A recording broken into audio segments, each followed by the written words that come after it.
How's everybody doing? My name is Basil and welcome to the channel again, guys, where we talk everything about startups. Today's gonna be a little bit of a different video. As you can see my background, I'm in a different location, currently actually at the airport, and we're gonna be taking you guys somewhere special. We're gonna meet a bunch of builders, founders, startup entrepreneurs, and I think there's a lot of valuable information to share. So keep you guys posted. At the airport now, flight leaves in an hour, and we'll see you guys in the next shot.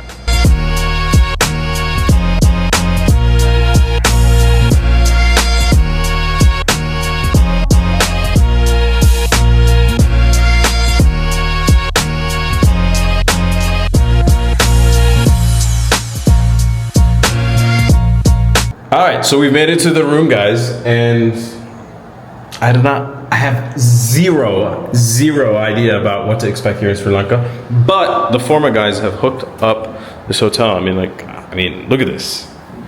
Look at this. I mean, I could literally hear the ocean. I mean, this is crazy. I could work from here, work on that little thing and swing. That is loud.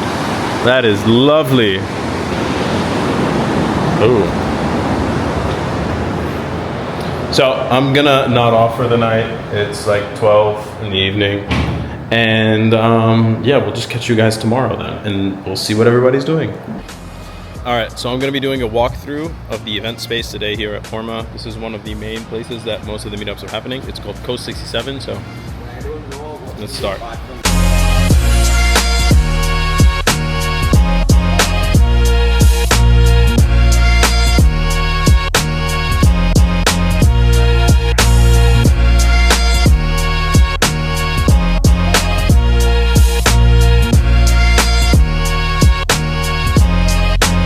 Right now a tuk-tuk and we're heading to town, Ahangama, and then we're gonna be coming back, just gonna go grab some essentials. I'll keep you guys posted. Check us out.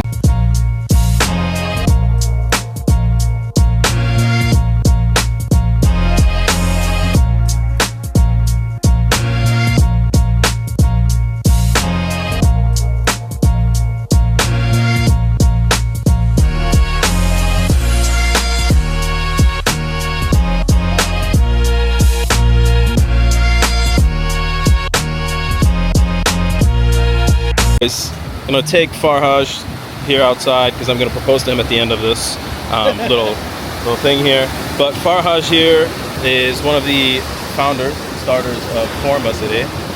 Please give us an intro about who you are, what you're doing, and why did you choose Sri Lanka, and what is it that you guys do at Forma? Yeah, man. So at Forma, we're basically hosting pop-up villages where we get 150 internet friends who primarily live, work, and breathe on the internet. To come touch sand, in different countries around the world. But yeah, it's a kind of multifaceted approach. So on one side we have a village where all these homies can hang out, immerse in local cultural activities, lock in, get work done. And on the other side, we actually find strategic countries that can make policy moves to become really big economic hubs. So we wanted to do our next event in Asia. We were looking at Malaysia and the Philippines, and then one of my really good friends, Ashwin, was like, have you thought about Sri Lanka? And I was like, what's happening there? Yeah. So we reached out to some of our contacts here, learned that they were building this really cool special economic zone. I came down to check out this town during New Year's, and I was blown away by how welcoming it is and the kind of infrastructure that they have for nomads and lifestyle. So I was like, awesome, let's put this country on the map, And so that's basically it, man. So maybe you can give me a little more further explanation, what special economic zone, what makes something or a place a special economic zone? Is it like the up and coming factor that the youngins are using crypto, or is it crypto specific? Is it tech specific? What is it? That's a great question. So the easiest way to think about it is a special economic zone. It's a piece of land where the traditional rules and the legal structure and sometimes even tax structure of the country might not apply. And it's an experimental piece of land where the country is basically testing if they can drive a lot of business, a lot of investments, a lot of growth in the country by making it more favorable towards startups, investment banks, financial companies, stuff like that, right? A really good example is in Dubai. We have Dubai International Financial Center. Right. So it's, I think over there, 2.5 square kilometers of land that they allocated because in Dubai, traditionally, it follows Sharia law. And Sharia law is not really good because, you know, really big consulting companies in the UK, for example, their lawyers are trained on common law. And that's how their contracts, their arbitration, everything is structured. For them to come and move a big part of their business to Dubai, teaching and kind of integrating in this new form of law is really hard, right? So what Dubai did is, all right, in this piece of land, law is common law. Right. So you have the exact same arbitration system as you have in the UK. The best part, you know what? We're actually going to give you 0% corporate tax too. Right. Now it's 9%, but still, you know, It's like 0% income. Yeah, 0% income tax. Instead of 6 months to set up a business, you could do it in 2 weeks. Literally, yeah. You can directly, as a business owner, issue visas for your employees and relocate there. So within this little zone, they made it very easy for people to come and set up businesses. Yeah. And then what happened is basically in a decade, they attracted $500 billion worth of assets to move there. Right. Right, and that was huge. So what you're basically also saying is that Forma is like, in a way, is like seeking these early starters of locations around the world that potentially can become something like what Dubai is now, which is mature, right, and has everything figured out. Yeah, because changing the laws in an entire country is really hard. Right. Right. So instead, what we go and do to countries that want to drive change is we're like, hey, look, we can showcase regulatory-wise where it works really great. Yeah. And then you can try, or if they already have an existing project, like over here, they have Colombo Port City, which is a 269-hectare special economic zone built on reclaimed land. Okay. It's really cool. It's like built by a lot of architects who designed some very big projects in Singapore. And we talked to them, and we were so impressed. But you know, the central bank hadn't developed their crypto policy yet. So we're like, look, why don't the first thing that you do is just like create a nomad visa, you know, make it easy for homies to move out here. Right. Second, you guys are focused on a lot of really large businesses right now, like shipping, business processing operations companies, stuff like that. Why don't you make like an easy program for normal tech startups, no crypto, nothing, to just get set up. And then third, we're like, once you've done that and you see you get your first 100 companies to come set up here, why don't you loosen up regulations on just stable coins? What is these foreign currencies that are being created within the So zone? you know how to do it. You know, it's like, you know, just treading lightly into the water. Yeah, you and know educating them, you know? Absolutely. And also you know, once being they see honest. the benefits of it, Yeah. obviously just move forward and expand. Yeah. Man, how long you been doing, I guess, like how did you were like, yeah, this is the startup that I want to begin? Well, like long story short, I used to work at a company called Buildspace. So we were like the world's largest tuition-free school for entrepreneurs. Right. We actually started off making developer tutorials for people, teaching them how to build Web3 apps. And organically it evolved into this school for artists, tattoo artists, coffee shop owners, musicians, and a lot of like indie hackers and stuff like that. And so when we got to like that mass scale, we were actually like, oh, this is kind of interesting. Do you think we can make a physical home for these internet people who are building businesses?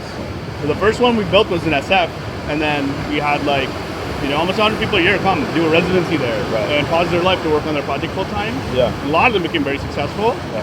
But then in America, most people, you know, if you're Indian or African or something like that, it's really hard for you to get a visa to go do that. 100%. So we were like, oh, maybe we can explore talking to some other countries. Maybe the country itself might be interested in promoting this because it's attracting talent and enabling the local talent. And so Babak, my co-founder, and I, we went on a road show, talked to like 25 countries, and we were blown away. Some of them were even willing to pay, give us free land, do a bunch of stuff. Wow. You know, to like make that happen. Yeah. And so at the time, because Buildspace was growing so big on the internet, the company decided to focus on that. And I've personally been in the Solana ecosystem for like 3-4 years. And so one of our road trips back, I was like, holy shit, Babak, I think, you know, if we think about Solana as an internet country with an internet economy, there's a huge ability for them to like work with and trade resources with and negotiate with real countries, you know? Because we could, you know, like Jupiter moved from Malaysia to another country. How long you been, you know, doing Forma now? Forma 1 year now. Yeah, yesterday was her birthday. Oh. Yeah, amazing, for real. I've missed it then. Yeah. Well, I mean, I came in late. You're still here. I'm here now for the next week. Yeah. I'm excited to meet everybody else and the other builders that you guys, you know, were able to bring here. Yeah. You're gonna be seeing more of Farhaj, of course. Yeah, we're gonna have really good vibes. I'm really glad you made it out, bro. I mean, he basically said, I made a tweet. Yeah. Where he made a tweet. Initially, I was like, oh yeah, I'm coming. Yeah. And then he was like, okay, yeah, come. I was like, fuck, I can't like. I was like, pull up. And then I was like, I can't say no. And then I started talking on the plane. I don't want to look like a weak ass, you know, like flake. I don't want to be a flaker. Yeah. So you know what? I just booked the flight, came 1 day notice. Now I'm here. I'm looking at this. Yeah, insane view. Insane view. Yeah. Gatorade Blue Ocean right there. You can still be productive. There's tons of people going, you know, over here. So let's just get to it. I'm gonna let him work also. Yeah, we installed the satellite over there so we can get fast Wi-Fi in this campus. This is sick. So they call these campuses, by the way. Yeah. And they're like essentially hubs where people can come and work. Yeah. Cool. There is a particular type of page section that I think is quite uncommon, but that I actually recommend. So Vapi.ai is a good example of this. There's this section here. I call this the narrative section. So just got back now from what you guys just saw before this clip, and that was essentially like a landing page UI UX roast.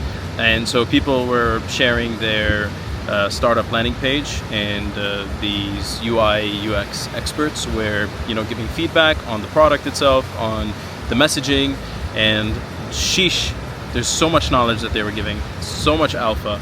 And little things that you just won't notice. So we were talking about essentially also my startup, Sendit Markets, with the digital marketplace where you can buy and sell digital goods, services, as well as, you know, software and communities. So these different things. And like I just mentioned right now to you, you might be wondering, like, that is a lot of things that you're saying, right? Now, on our landing page, it's like, how do you create the messaging to a specific type of consumer that's going to, yes, thank you. I just ordered a coconut. So think about that user that you are targeting down to the finest detail, okay? And just envision him as the person that is going to be reading and looking at your website when they land. And what is the exact words that you want that person to see, okay? And take it in a flow statement, right? So when he sees it, boom, first landing page should explain to you what it is that your platform is, plain and simple. Second, when they scroll, why they should use it, right? Like, what is the USP of your platform? So what is the platform and the USP of your platform? Oh yeah, like, I need to use that because it's solving my problem, right? And 3 is how. I hope this helps. Tons more workshops coming this week. There's some more about VC stuff and, you know, pitch deck, where they just, you know, go through a pitch deck and they give feedback on that, what that should look like. So we'll keep you guys posted. This is day 1 over here in Ahangama. Great views, great vibes. There's like 30, 40 plus builders in there. It's a really, really good networking session, and I'll keep you guys posted.